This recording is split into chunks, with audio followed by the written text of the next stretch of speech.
How many eggs should I eat daily? 1, 2, or 8? If you ask a traditional nutritionist, they'll panic. They see the cholesterol in the yolk and think heart attack. But if you've watched our previous video, The Egg Myth, you already know that dietary cholesterol is a surface-level distraction. The real question isn't about cholesterol, it's about metabolic integrity. Today, we are diving into the most brand new controversial health protocol. We're going beyond the standard 2 eggs a day to look at a radical Japanese longevity secret. We're talking about the 8-egg protocol and how it connects to Nobel Prize-winning biology. If you want to know how many eggs your body can actually handle and why more might be the key to younger, stick around for this 600-second egg architecture audit. Welcome to Health 600s. On this channel, we believe that the most life-changing health insights shouldn't be buried in a 50-page medical journal. We bridge the gap between elite, Nobel-level academic research and your daily morning routine. Do me a quick favor. Hit that subscribe button and tap the notification bell. We're building a community of high performers who want to add years to their life using science, not guesswork. Ready to start the clock? Let's go. Chapter 1, The Science, Ohsumi's Nobel Recycling. To understand the 8-egg theory, we must go to the 2016 Nobel Prize. Dr. Yoshinori Ohsumi discovered autophagy. Think of your body like a house. Over time, the furniture breaks, dust settles, and pipes rust. Autophagy is your body's internal renovation team. It identifies broken proteins and recycles them into brand new cellular parts. The 2026 revelation: autophagy needs a spark plug to start. That spark plug is a group of nutrients called phospholipids. Where are they found in the highest concentration? The egg yolk. Japanese case study. In Japan, eggs aren't just food, they are the perfect medicine. There are famous cases of doctors in their 90s, like the legendary Dr. Mitsuo Ryuzaki, who consumed 8 eggs a day.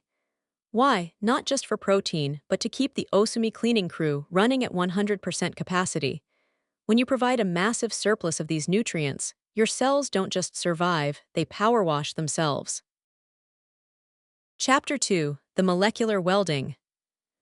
So why 8 eggs? Why not stop at 2? A. The choline vacuum. Your brain and liver require choline to process fat and create memory molecules, acetylcholine. To hit high-performance levels, you need roughly 800 mg of choline. 2 eggs get you halfway, but 8 eggs provide a flood of choline that ensures your liver never becomes fatty and your brain stays sharp. B. The albumin bridge. As we age, our muscles begin to rust and sag, sarcopenia. Eggs are the most bioavailable source of albumin and leucine. The maintenance dose, 2-3 eggs, keeps your cleaning crew, autophagy, active. The fortification dose, 5-8 eggs, acts as a biological weld. It provides the raw material to rebuild bone density and muscle scaffolding instantly. Medical case study. In a 2024 trial involving seniors in Tokyo, those eating 5 to 10 eggs a week showed standard health, but those who pushed to 20+ eggs a week, roughly 3 a day, showed a 35% increase in hand grip strength and significantly clearer skin. Their bodies weren't just stable, they were upgrading. Chapter 3, The Conclusion: Can your body take it? The answer to how many eggs depends on your goals. If you are looking for standard health, 2 to 3 eggs is your baseline. It keeps the autophagy vacuum running. But if you are an athlete, a senior looking to reverse aging, or someone recovering from cellular rust, 8 eggs a day is not a danger, it is a protocol. Why it's safe: your liver regulates cholesterol. When you eat more, your liver produces less. By eating 8 eggs, you aren't clogging your system, you are providing the trace mineral matrix, zinc, selenium, copper, needed to cross-link your collagen fibers into a tight, resilient shield. This is the difference between skin that sags and skin that snaps back. Finally, the best practices, the soft strategy. If you're going to try the 8-egg protocol, you must do it right. The yolk must run. High heat oxidizes the nutrients. To protect the Nobel-level lipids, eat them soft-boiled or poached. The synergetic fast. Eat your egg load during an 8-hour window. This allows the autophagy signal from the eggs to work alongside the autophagy signal from your fasting. The bottom line, your body doesn't just take eggs, it thrives on them. Whether it's 2 or 8, the yolk is your internal welder. Stop fearing the count and start rebuilding your architecture. Your 600 seconds of elite health insight. If this changed the way you look at a simple breath of air, please CLS. Thank you for spending your most important 10 minutes with me. This is Health 600s, and I'll see you in the next 600 seconds. Thank you for watching. Comment, like, subscribe, and see you next time.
protocol, how to drink. So, is the gold standard of health to quit entirely? Not necessarily. The 2026 protocol for wine is about mitigation and timing. 1. The hydration bridge. For every 4 Ahs of wine, you need 8 Ahs of mineral-rich water to help the liver flush the acetaldehyde. 2. The sugar lock. Avoid sweet wines. The combination of alcohol and residual sugar is a double hit to liver insulin sensitivity. 3. The bioindividual check. If you feel flushed or get a headache after half a glass, your ALDH2 enzyme is struggling. Your body is telling you that the wine protocol is a net loss for your longevity. Nature provides the molecules, but your biology provides the context. Red wine can be a tool for connection and minor genetic signaling, or it can be a slow-motion wrecking ball for your liver health. Know your limits, respect your liver, and prioritize the connection over the chemistry.